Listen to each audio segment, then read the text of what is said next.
Mr. President, I want to take a moment on the heels of the comments by our friend and colleague from Georgia, just to look at some hard and fast numbers. We can conjecture here all we want about what's going to happen to the price of gasoline going forward. He suggested it go up by 100% or 150%. Who knows? Here's what's happened. This we do know. We do know that the price of gasoline, starting back here in 2001, about $1.50 a gallon, has risen today to almost $4 a gallon. We do know that. And we can conjecture till the cows come home about what might happen in the future. But we do know what's happened in the past under the watch of the current administration. And it is not pretty. And if we want to make sure that this trend continues, we will not come up with ways to reduce our consumption of oil. We will not come up with produce more energy efficient cars, trucks, and vans. We will not reduce the amount of miles that we travel in our communities and our states. We will not find a whole host of ways to conserve energy. We will not come up with a lot of ways to produce electricity through renewables. If we don't do any of those things, this kind of thing is going to continue. And our challenge here for us today is the way to make sure this doesn't continue is to pursue legislation along the tracks of that which is before us today in this week. I just want to begin today by commending the work of Senators Boxer, Senator Lieberman, Senator Warner, and others in developing this global warming legislation. I would just say to my colleagues, your initial bill was a good start, and I believe the version that's been brought before the Senate this week represents a significant improvement over that original proposal. The leadership of this troika is actually tripartisan leadership, a Democrat, a Republican, and an independent. But your leadership gives me hope that we will pass landmark legislation on this front, not this week, not this month, probably not this year, but in the not too distant future, well, hopefully when we have a new administration, regardless of who is president, who is more amenable, more understanding, and more supportive of addressing global warming. And I plan to do all that I can in the meantime, between now and then, to make sure that we don't lose that opportunity. As a lot of my colleagues may know, addressing global warming has been an important issue for me since my early days in the Senate. I think the facts are indisputable today. Our planet is growing warmer. We as human beings are a major contributor to that. My passion in this issue began about a dozen or so years ago when I met two doctors, Drs. Lonnie Thompson, Dr. Ellen Mosley Thompson, as they received something called the Commonwealth Award for Science in Wilmington, Delaware, for their pioneer work on global warming. The Thompsons are natives of West Virginia, as am I. They're both professors at Ohio State University, where I received my undergraduate degree. And both are world-renowned for their research on the effects that global climate change is having on glaciers and ice fields throughout the world. Measuring levels of carbon from ice core samples that go back nearly 1 million years in time, the Thompson studies have focused on glaciers and ice caps atop mountains in Africa and South America. They have concluded that many of them, that being the mountains and the glaciers, the ice caps on the mountains and the glaciers, will probably melt within the next 15 years or so because of global warming. They fear that little can be done to save them, and it's up to us in this body to prove the skeptics wrong, to show that we can do something, that we can pull together, and we can address this threat to our planet. 3 years ago, during our Senate debate on this same issue, I stressed that the Arctic sea ice had shrunk by 250 million acres over the past 30 years, an area about the size of California, Maryland, Texas, and maybe Delaware combined. Today, I'm sad to say that the Arctic sea ice has shrunk by not 250 million acres, but 650 million acres, an area the size of Alaska and Texas combined, or the size of 10 United Kingdoms combined. If we continue down the path that we've started on, the consequences will be, for our planet and for our country and our people, catastrophic. It is up to us to ensure that America leads the world down a different path. We must and we should. The EPA estimates that unless global warming is controlled, sea level rise will be by as much as 2 feet over the next 50 years. And I've heard even greater amounts by over the next 100 years. For island nations and coastlines, that could mean entire cities and beaches are wiped out. It's up to us in this body to ensure that those beaches, those cities, those coastlines are preserved. I've got a chart here I just want to share with my friends. For those of us who've not been to Delaware, this is Delaware. About 100 miles from end to end, and about from east to west, maybe 50 miles here. This is the outline of our coast. This is Lewis. This is Cape Henlopen. This is Rehoboth Beach. This is Dewey Beach, Bethany Beach, Fenwick Island, nation's summer capital. This is where the beach is today. 50 years from now, we don't do anything about global warming. Sea level rise has been at least 2 feet. This will be the beach in Delaware. This is Dover, Delaware, our state capital. This past Sunday, we hosted 150,000 people from all over the country, NASCAR racing. 50 years from now, if we're not careful, this will be not Dover, this will be Dover Beach. And we won't be having NASCAR races at Dover Beach. We may have sailing regattas, we may have motorboat races, but we're not going to be having stock car races unless we do something about it. So this is imperative for a lot of reasons, including some that are close to my heart. Since our last Senate debate on this issue, we have seen the scientific community come together on this issue. The Intergovernmental Panel on Climate Change has undeniably affirmed that the warming of our climate system is linked to us, to human activity. We also know that the United States is one of the world's 2 largest emitters of greenhouse gases, along with the Chinese. In fact, they may have overtaken us by now. We account in this country for almost 20% of the world's man-made greenhouse gas emissions and for almost 1/4 of the world's economic output. I believe our nation has a responsibility to reduce our emissions of CO2. In short, we have a responsibility to lead.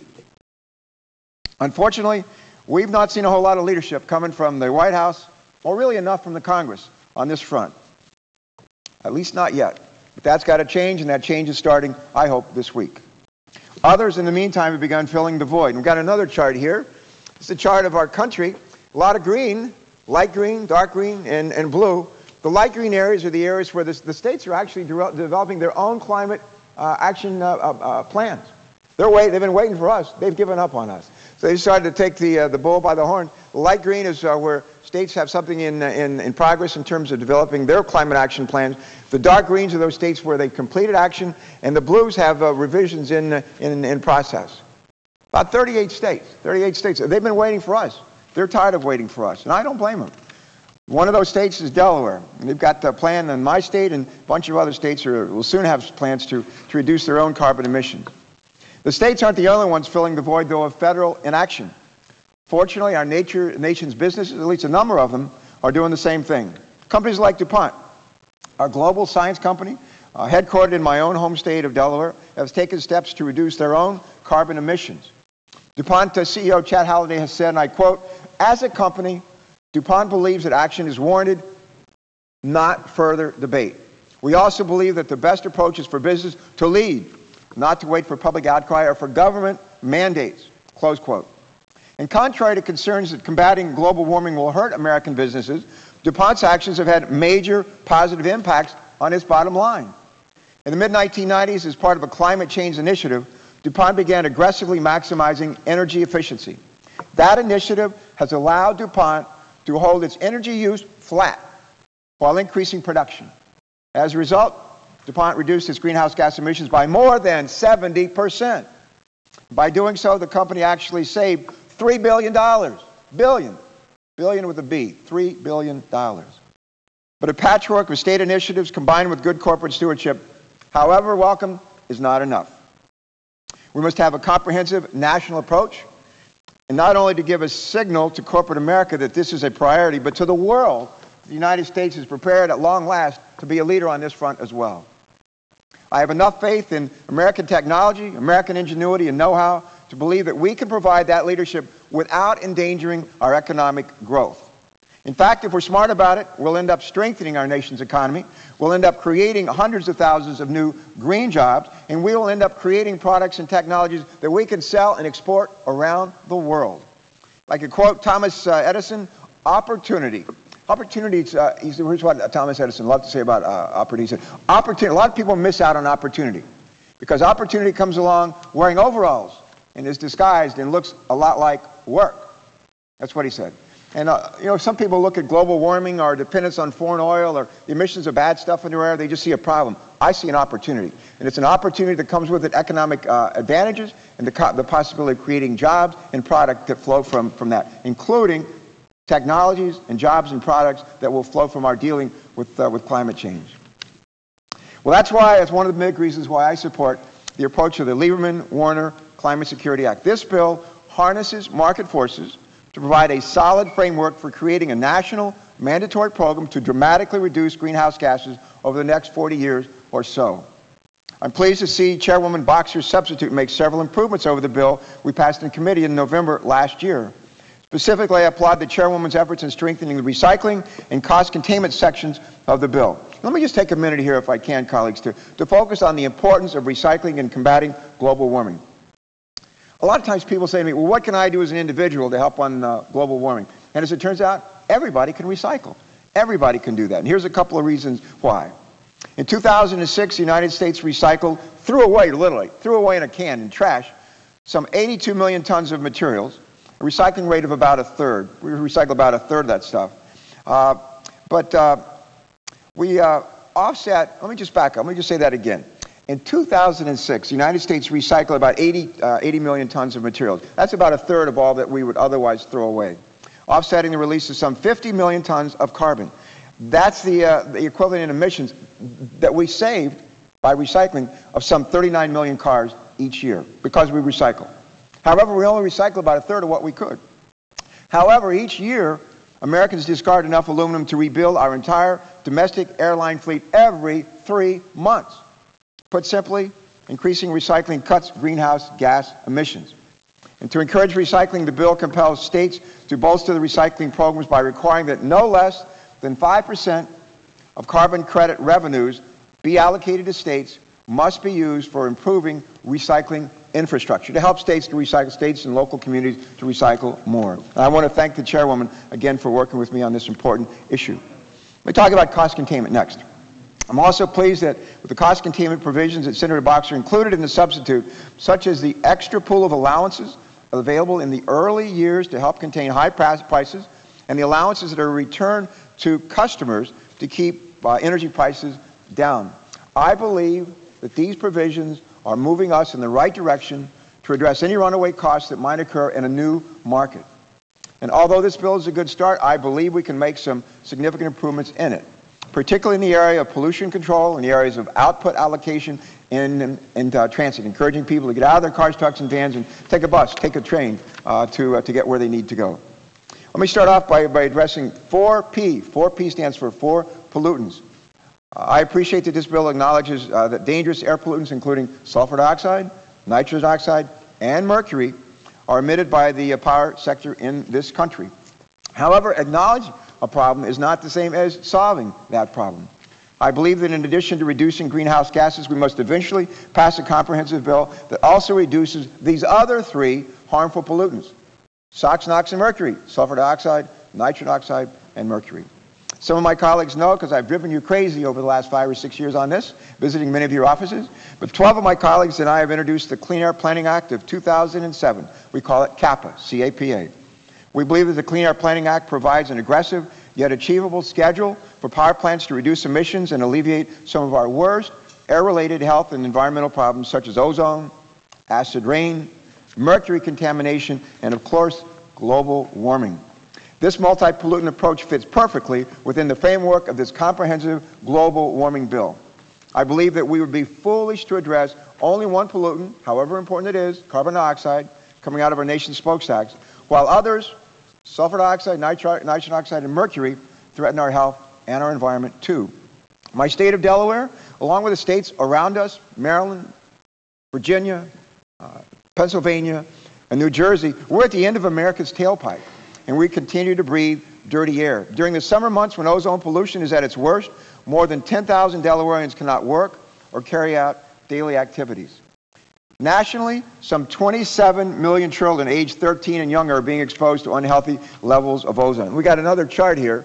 Not only do we have the problems with folks breathing bad air and that harming their lungs and the respiratory system, but for young children being carried in the mother's wombs, whose mothers ingest large amounts of fish that contain mercury, some 630,000 infants will be born this year. They're going to experience high levels of mercury exposure. As a result, they'll have brain damage. They could have brain damage. A number of them have developmental delays. Some will have mental retardation. Some of them will have blindness. Sulfur dioxide emissions, meanwhile, sulfur dioxide emissions from power plants cause 24,000 Americans to die this year. 24,000 this year, 462 this week, 66 today, and one or two literally during the time that I'm speaking here today will die because of exposure to sulfur dioxide emissions from power plants. I don't know how many people are going to die from climate change, from global warming, from CO2 emissions in this country this year. I can tell you how many will die from exposure to sulfur dioxide. 24,000. 24,000. That's almost as many people who live in Dover, Delaware. 24,000 people. Fossil fuel-fired power plants are the single largest source of pollution that is causing these health problems. If we don't act to tighten our emissions of these pollutants, too many communities will continue to live with air that is unhealthy to breathe, and mercury will continue to pollute our communities and bring harm to pregnant women and to children. I believe it is not only the right thing to do, but also the economic thing to do. Strict caps for all 4 pollutants, not just CO2, but sulfur dioxide, nitrogen oxide, and mercury, can help drive technology toward a comprehensive mitigation rather than a piecemeal approach. And that is why I'm introducing an amendment, along with Senator Lamar Alexander of Tennessee, that achieves similar reductions for sulfur dioxide, nitrogen oxide, and mercury than in our Clean Air Planning Act, but are adjusted to fit the Lieberman-Warner timetable. The bottom line is, as we develop an economy-wide solution to global warming, we can't lose sight of the simultaneous need to enact stricter caps on mercury, on nitrogen oxide, and sulfur dioxide from power plants.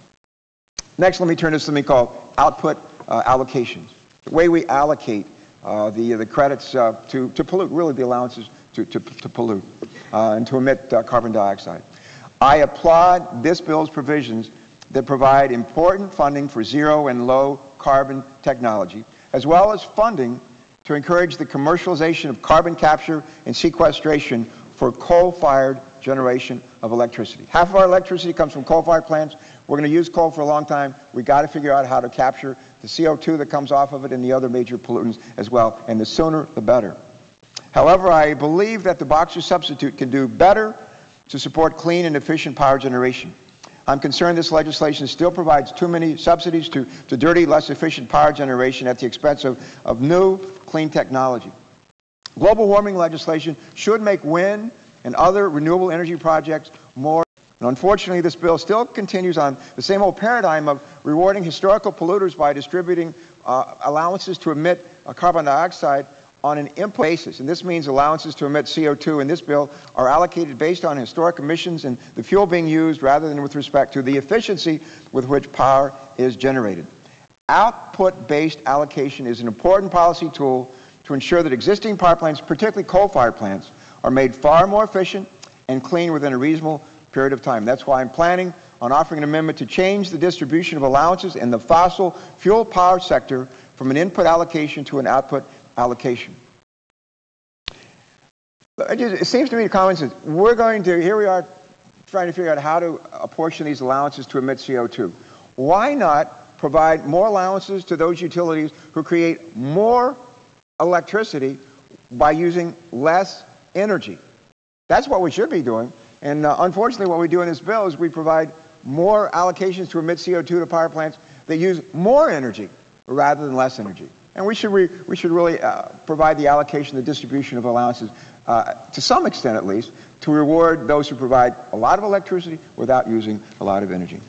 In addition to providing allowances to efficient fossil fuel facilities, our amendment, would also provide allowances for new entrants generating electricity from nuclear and from other renewable forms of energy. Just a couple of thoughts on nuclear. I am, as some of my colleagues know, a strong supporter of safe, underline safe, and secure, underline secure, nuclear power, and believe it must be a prominent part of any global warming solution. The resurgence of nuclear power in the United States gives us a unique opportunity to rebuild a carbon-free energy industry and create, in doing so, tens of thousands of highly skilled jobs for building the plants and operating them in the future. But to do this, we must provide support and incentives to the nuclear manufacturer to redevelop workforce, especially workforce, facilities, and capacity to participate and ultimately lead the world in quality nuclear manufacturing. That's why I've joined Senator Warner, Senator Lieberman, in an amendment that provides a sense of the Senate that supports workforce training for the nuclear industry. Next, transit. And finally, I want to discuss a very important provision in the Boxer substitute that funds transportation alternatives. I talked earlier about the importance of getting us out of our cars, trucks, and vans and getting us taking some alternative modes of transportation, use less energy and create less pollution. The transportation sector is responsible for about 30% of our nation's carbon dioxide emissions, almost a third. That is why Congress passed legislation that I co-authored with a number of my colleagues last year, Senator Feinstein and others, to increase auto fuel economy from an average 25 miles per gallon to 35 miles per gallon by 2020. The bill before us today also includes a low-carbon fuel standard and funding for developing alternative fuels. Let me look at this chart here on my left. This line right here shows what CO2 emissions are from our car, truck, van fleet starting in 2005 by incorporating the new CAFE standards for 35 miles per gallon. By 2020, here's where we end up with CO2 emissions from cars, trucks, and vans. Great progress. Unfortunately, if we keep driving more and more every year, the great reduction in CO2, which could be recognized here, are going to end up with no reduction of all, unless we do something about vehicle miles traveled and reducing the amount of time we spend in our cars, trucks, and vans rather than continue to see that grow as it has over the last decades.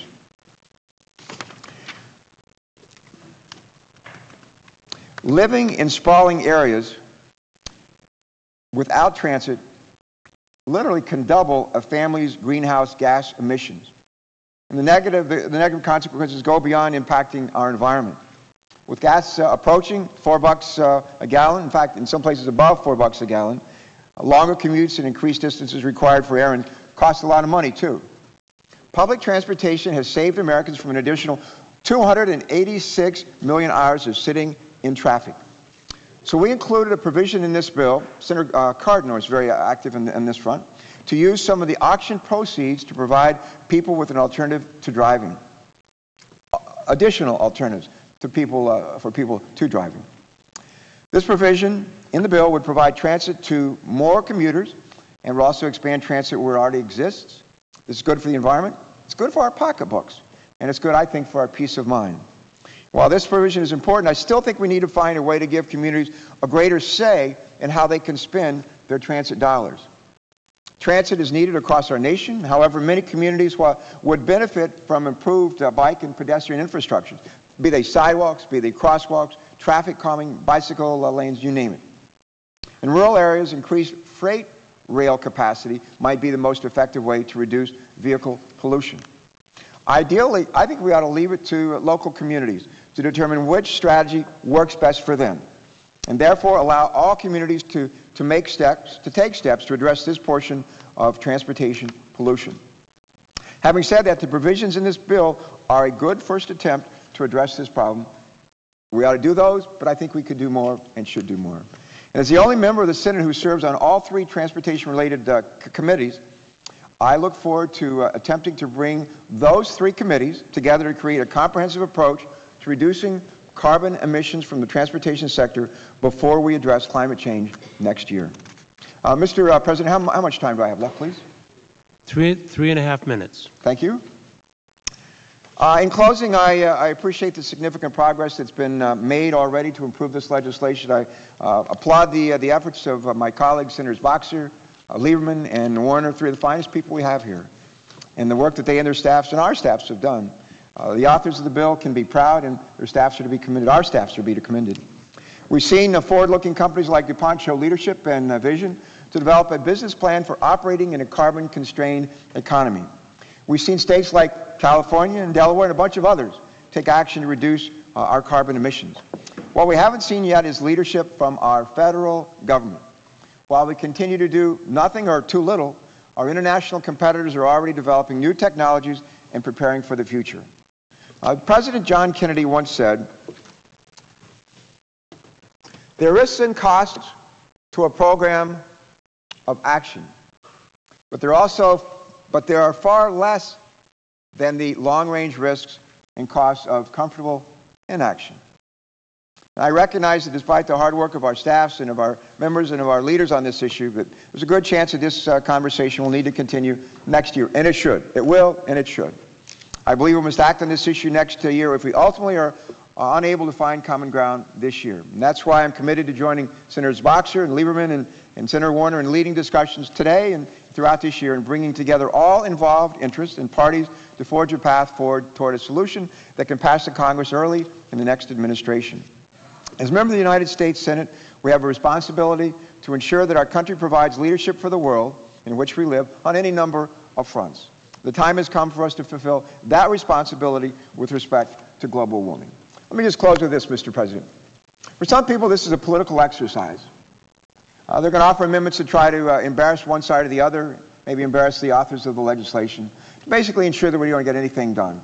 Kind of tie us in knots, and we'll walk off and leave this legislation behind at the end of the week or sometime next week. I think it'd be unfortunate.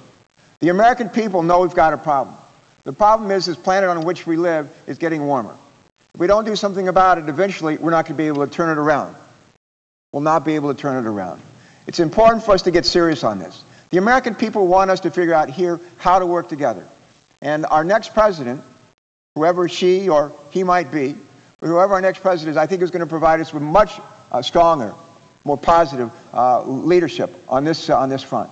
And it's incumbent on all of us, Democrats and Republicans, and that one independent, to figure out how we can work with that next president and with ourselves, with folks in the business community, with folks in the environmental community, to come up with a plan of action to reduce and eventually eliminate the threat that global warming poses to our planet, but to do so in a way that really seizes on what Thomas Edison said. Some people do actually miss out on opportunity because it comes along wearing overalls in his disguise and looks a lot like work. This is one of those opportunities. We should seize the day. In our state, Carpe Diem. We should seize the day, not squander this opportunity, but make the most of it. And with that, Mr. President, I yield the floor.